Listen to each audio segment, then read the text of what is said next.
G'day viewers, it is the 6th of August 2026. My name is George and I'm delighted to present to you today's message of hope. So I'll start with the big number, $2 million that's been saved over a period of 20 years. And it's been done by a Brisbane family who, among other things, they were dumpsters diving for their food. Yeah, I read that headline and I couldn't scroll past it because I thought, this is interesting. Let me read a bit further. Now, I confess, I've never gone that far myself. I can't imagine I would. But I'll confess something small, all right? When a banana goes soft and bruised, I don't bin it. I cut it, the bad bits off, and I throw the rest in the compost. Because they just love bananas and potassium. And with the rest of the banana, yes, I'll eat them. Yum, yum. Waste bothers me more than a bit of bruised fruit ever could. I just don't like food being wasted. So when I read about this couple, yes, I understood the instinct straight away. And here's what got me thinking though. Mr. Watson, this is the family, the father, said something in the article that stuck with me for a little while. He said we're conditioned to spend on things we don't actually need.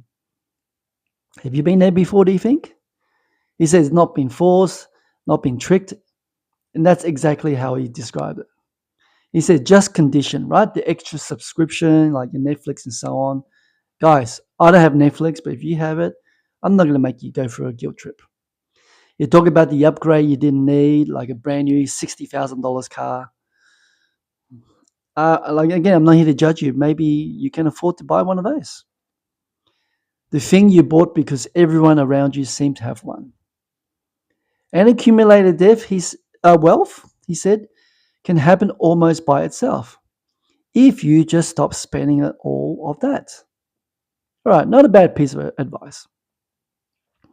I do recognize their instinct completely because I'm a scavenger in a way, okay? Just not with the food type. I'm more intent to go for something like electronic stuff, like little toys for me. So if it's electronic and sometimes someone's throwing it out, there's a good chance I'll pick it up. I haven't bought a new computer since 2007, so that's more than 10 years ago. Every machine I run today, somebody else discarded it first. They left it on Nature Strip or listed for free on Facebook because it's probably broken or something's missing or it's too slow. So back to that figure, $2 million is genuinely impressive. No one should argue with that, right? But reading it, I found myself asking a different question. It's not how much did they save, right? But what are they saving for? Now, I suspect Paul might be writing similar to when he wrote to Timothy about this particular topic. You find in 1 Timothy chapter 6, verses 6 to 7. But godliness with content is great gain. For we brought nothing into the world, and we cannot take anything out of the world. Now, ain't that the truth, right? I don't think you came with $1 million in your pocket when you were delivered in the hospital. No one's done that. Now, that passage is primarily about contentment. I get that. Being at peace with what you already have rather than chasing more. And if you manage to have that particular habit, you are very blessed indeed. So, again, I'm just going to repeat in the context, it's not a verse about saving accounts or frugal living hacks. But I think it stretches honestly towards a second question, right? If contentment is genuinely the goal, it's not about accumulation or the number in the account, your bank account, then what happens to whatever's left over once you've stopped chasing what you don't need? Think about that. You'll think that's the easy part. Just let it sit there. Job has been done. But I'm guessing maybe scripture let us stop. I don't think scripture is going to let us stop there.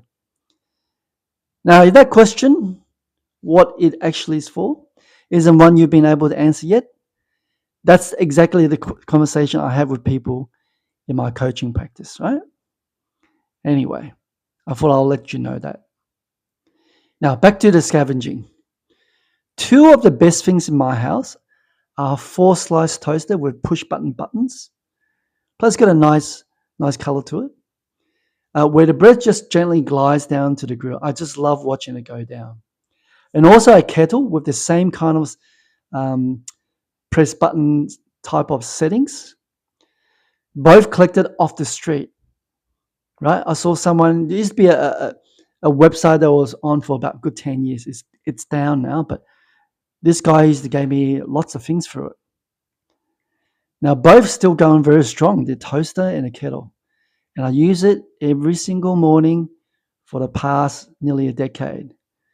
Honestly, I'm so gracious. I'm so thankful that some good things in life really are free. These are two great examples. But it doesn't stop with keeping things for myself. As I talked to you before, I do recycle electronic stuff. I refurbish old laptops the same way I would patch up my own machines and given a few away to people who needed one and couldn't afford it. I want to be honest about this though. It's not a system. There's no plan behind it, no consistency to it. Just an old laptop and someone who needed one, crossing paths at the right time when they asked me, George, have you got something? Which is what makes my friend in Japan different. He's frugal, same as me in other areas. He's got the same instinct not to waste and not to overspend, not to chase what he doesn't need. But you know what? I'm glad his frugality has a destination. He sponsors children for a Christian charity, consistently, month after month. Not whenever the mood allows him to. No. Money that could have quietly sat in his account instead has become a child's name attached to it. God bless his soul.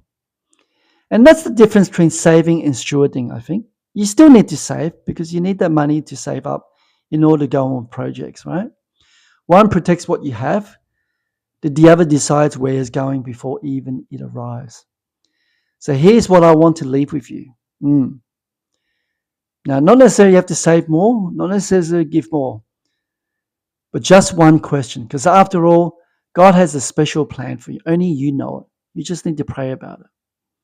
And my question is, where is your saving actually heading? So sit with that for a second before you answer it. If you want to put in a comment, let me know. I'll be happy to read it as well. Because the Brisbane family saved $2 million. That's a pretty mighty effort. And that's generally remarkable by any measure, isn't it?